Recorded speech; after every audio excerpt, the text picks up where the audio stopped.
Makanya saya tidak pernah mengatakan bahwa Bibelnya Kristen itu firman Tuhan. Enggak. Itu perkataan manusia dari hasil terjemahan bahasa sebelumnya. Makanya dikoreksi dan direvisi. Ya, oke Bang. Ya, jadi begini, saya hargai Abang punya pendapat. Saya hargai. Karena begini Bang, saya tahu bahwa Abang kan bukan Kristen. Jadi ketika terjadi hal-hal seperti itu ya Abang tetap harus protes, harus mengatakan seperti ini dan itu.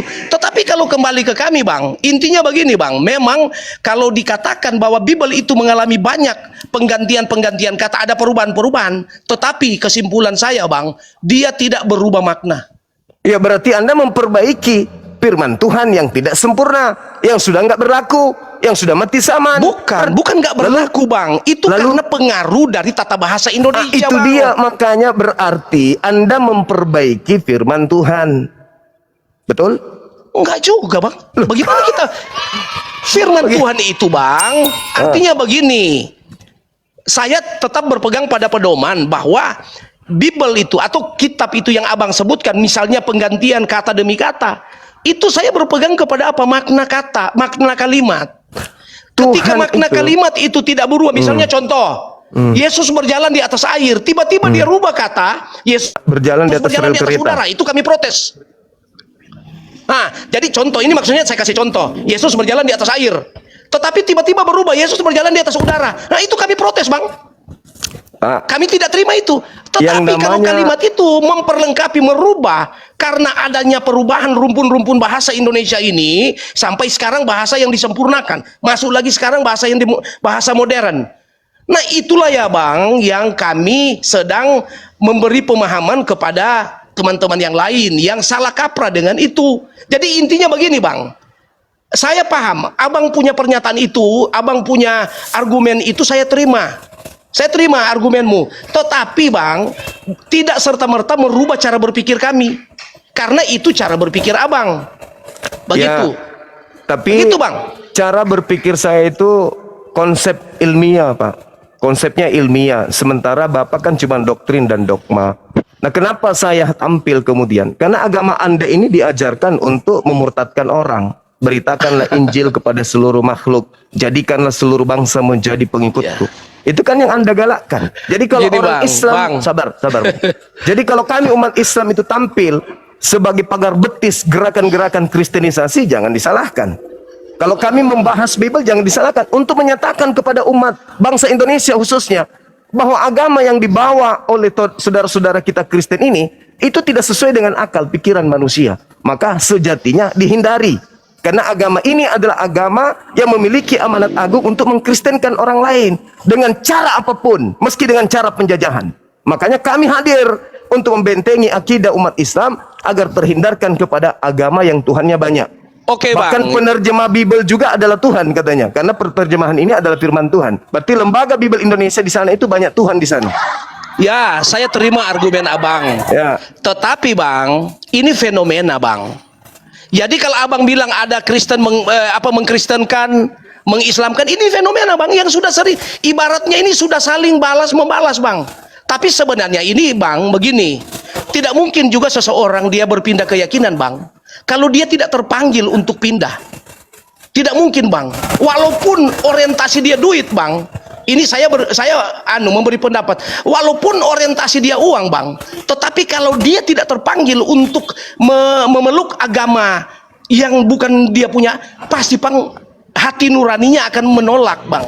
Jadi kalau Abang mengatakan itu, ini fenomena yang sudah terjadi Bang. Saya kasih contoh, kita berbicara sejarah Bang. Abang tahu enggak, ada satu kota, ada satu negara Kristen Bang, tiba-tiba berubah jadi Islam semua Bang. Kalau tidak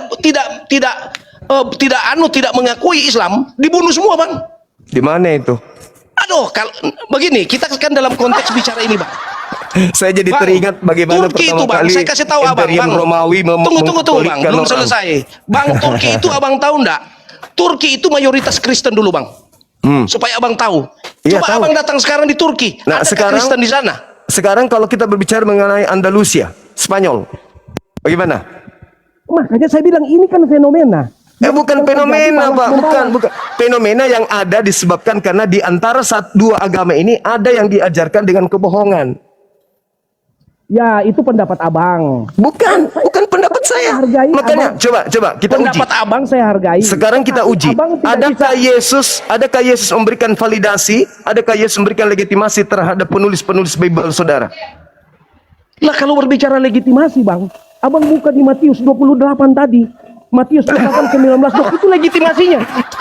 Bapak, Yesus sebelum keluar dari kubur, itu setelah makhluk Kristus ini keluar dari kubur.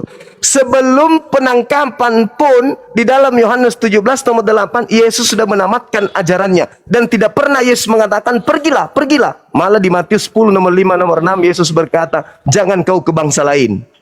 Jadi yang keluar dari kubur itu bukan anak Maria. Itu Kristus lain, Pak Pendeta. Saya menghormati pendapatmu abang. Saya melihat tidak dari membantah. Saya tidak membantah silakan. pernyataan abang. Tetapi argumen kami mau mengatakan bahwa yang keluar dari kubur itu sesungguhnya dia sendiri bang. Oh enggak. Sekarang saya tanya nih. Makanya Sekarang saya tanya bilang, kepada saudara. saya menghargai pernyataan abang. Tetapi abang tidak bisa merubah cara berpikir kami bang. Paling tidak kita diskusikan kan? Iya, Untuk diskusi. membuktikan kepada hal yang banyak. Oke, sekarang Kristus telah menebus Kristen dari kutuk hukum Taurat dengan jalan menjadi kutuk. Saya tanya kepada saudara, apa dosa Yesus sampai dia dikutuk?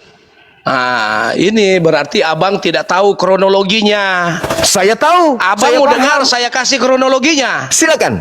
Jadi begini bang, Yesus itu dia kan tadinya kalau di dalam Yohanes 1 ayat 1 itu kan dia adalah firman. Dia sudah ada sejak dulu kala bang. Tetapi munculnya Yesus itu nanti ketika di abad modern ini, di abad pertama tahun Masehi, ya abad pertama tahun. Jadi begini bang, sebenarnya Yesus tidak usah bicara Yesus, Allah tidak perlu inkarnasi jadi manusia kalau Adam dan Hawa itu tidak jatuh ke dalam dosa. Boleh kasih dalil? Tunggu bang, saya belum selesai karena ini mesti dijelaskan. Iya, saya tahu Anda akan menjelaskan tentang bohong waris. Tunggu bang, saya dulu bang. Jadi akibat Adam dan Hawa itu jatuh ke dalam dosa bang, maka Allah berinisiatif kan putus hubungan, diusir mereka dari Taman Eden. Dalilnya bahwa Adam mewariskan dosa mana? Tunggu bang, ini kita bicara sejarahnya. Kan mereka, itu mereka dikeluarkan dari bukan dibuat-buat bang. Mana Saya dalilnya? tetap meyakini Dalil dong, bahwa Bang. iya itu di kejadian itu bang. Kejadian mana Adam saya cerita mewariskan dulu dosa? ini bang. Nanti saya buka DP ayat, tapi abang dengar dulu karena abang minta argumennya kan. Ya. Jadi ini penyebabnya Allah berinkarnasi jadi manusia atau Yesus datang ke dalam dunia. Penyebabnya cuma satu bang, yaitu apa? Membereskan dosa yang diikat oleh iblis kepada manusia, sehingga itu harus diputuskan bang. Karena kalau itu tidak diputuskan bang, maka manusia sampai dunia sekarang tidak ada jalan untuk selamat. Menurut dalil. Tunggu bang, menurut iman Kristen, sehingga dia perlu datang. Makanya Yohanes 3 ayat 16 berkata, karena begitu besar kasih Allah akan dunia ini, sehingga ia mengaruniakan anaknya yang tunggal, supaya setiap orang yang percaya kepadanya tidak binasa. Abang Percaya bilang sebagai tadi apa? di Galatia 3 ayat 13 tadi, bahwa Yesus mengambil kutuk itu bang. Dengar dulu. Sekarang. Yesus mengambil kutuk dosa itu dari manusia untuk ditimpahkan kepada dirinya. Itu maksudnya. Oke, Karena sekarang dalil. Yesus ini Tuhan bang, bukan manusia. Begitu. Dalil. Dia tahu. Dalil. Begitu bang. Dalil dosa waris dari Adam mana? Dosa waris dari Adam dan Hawa itu bang, ketika Dalilnya. mereka Tuhan melarang jangan makan itu. Dalilnya bang, dalilnya. Ya ini Dalil. yang dalilnya yang saya bicara. Mana Mereka makan buah yang Tuhan larang. Iya, Ada mana di dalam dalilnya? kitab Kejadian. Di mana Matius, dalilnya sorry. Adam Di mewariskan Kejadian. dosa? Siapa mewariskan dosa? Adam. Begini bang, itu tidak perlu dikatakan di mana dia mewariskan dosa. Tapi intinya bang, bahwa manusianya itu sudah Sudah kehilangan kemuliaan Allah. Maka dalam kitab Roma berkata, Iya, karena kan, manusia Paulus sudah lagi. berdosa dan sudah kehilangan kemuliaan Allah, maka Yang saya jalan minta, satu-satunya Pak, harus mati. Saudara yang paham tentang kejadian itu kan orang Yahudi. Jangan Kristen. Kalau Kristen ini kan muatannya politik dari Roma. Oh belum tentu bang. Sekarang Belum mana tentu. buktikan? Yahudi banyak tidak tahu itu bang. Oke, kalau begitu minta dalilnya. Adam mewariskan dosa, mana dalilnya?